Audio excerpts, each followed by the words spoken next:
Now, today I want us to quickly look at this library in Python, the Asyncio. Um, and I've given an example here which will help to be able to really understand why the need for this library. So, for instance, your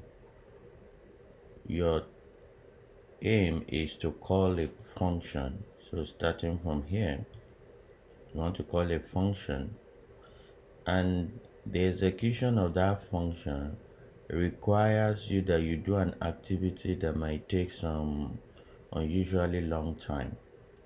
All right, so in this function, main function, for instance, I want to call this function say after, but I know that in this say after, right inside it, it's going to perform a particular activity that will take some unusually long time.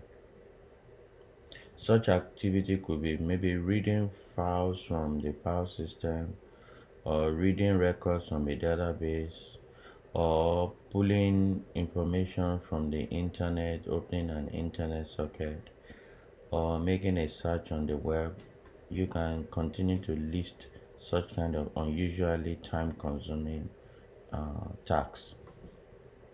So now what that means is, once I call this function here, I have to wait here until this function finish execution and return to the next line of action, next line in my program execution. Okay, now I'm using the same function again here as an example. This is another function here because I'm calling it with a different parameter. It could be another function, it could be the same function because I've twisted the parameters here, whatever it is. Now this function that I'm calling here takes a bit little time, smaller amount of time compared to the first function. In reality, it does not really matter how I order these functions, but just for example's sake, the second task here takes a little lower time compared to the first task. One means that if I go by this ordering, I'm going to run this one for 3 seconds, then I will now come back to run this one for 1 seconds, and the total time will be around 4 seconds to run the two. So what Asyncio helps to do is to make sure that if this one can run for 3 seconds, why not, when this one is running for 3 seconds, this one is running also at the same time for 1 second, so that by the end of the day, once this 3 seconds is done, this one has already run. So I will kind of have a concurrent running of this 1 second within the space, within the time when this 3 seconds function is running. So that at the end, instead of having a 3 seconds plus 1 second, I'll just have 3 seconds for the running of the two functions. That's what the function, the Asyncio, is trying to optimize. So let's now see what can we do to be able to get that done. How do we modify this function? So here is the original function that we have, and if we run that, we see that it gives us 3 plus 1, and that gives us 4 seconds to run it.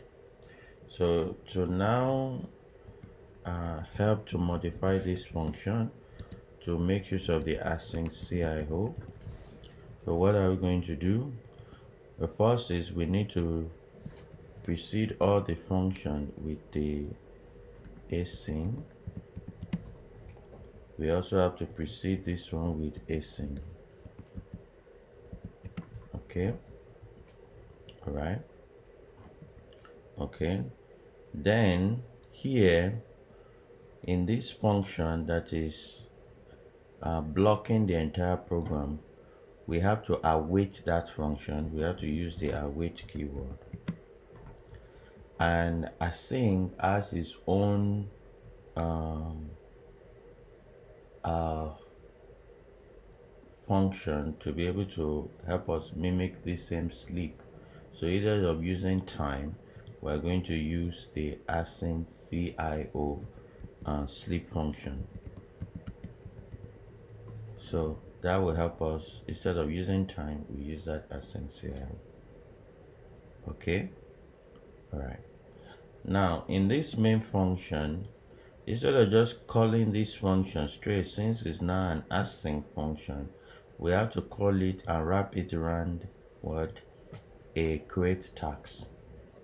So to be able to call this, we have to wrap it around a task, which means we say async cio dot create task. So we wrap this around a task instead of just calling it directly this way. And we assign the result to a variable, say tax1. We do this similar thing for tax2 too. We wrap it around asyncio dot create tax. Just similar thing. We wrap it around and we assign it what? Onto a variable, say tax2.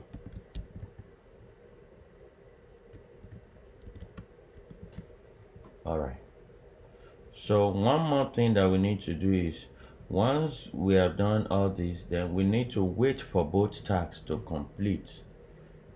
And that is the final thing. We need to wait for the tasks to complete. So wait for those tasks to complete.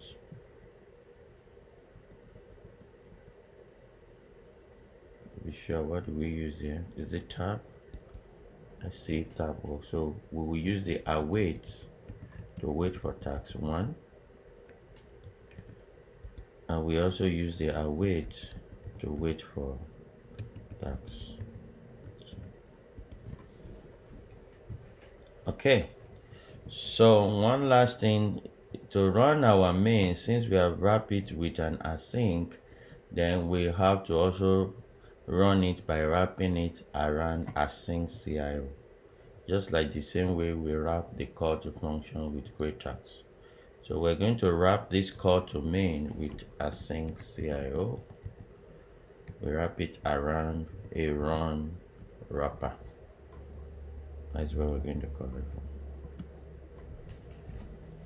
from. And I think that's it. So let's be sure we don't have any. Okay, so we have that syntax error here. So we normally want to use space for this and for this. I think this already works with space. All right, so let's now run this. Hopefully we don't have any now.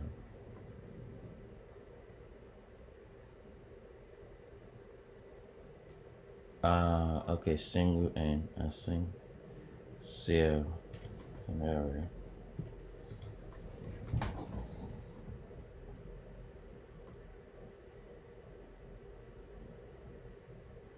Yeah, so as we expected, you see the total time taken is roughly 3 seconds, which is the time of the longest running task.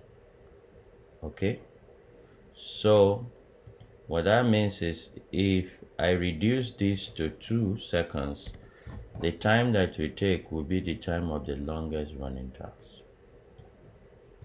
Let's see that.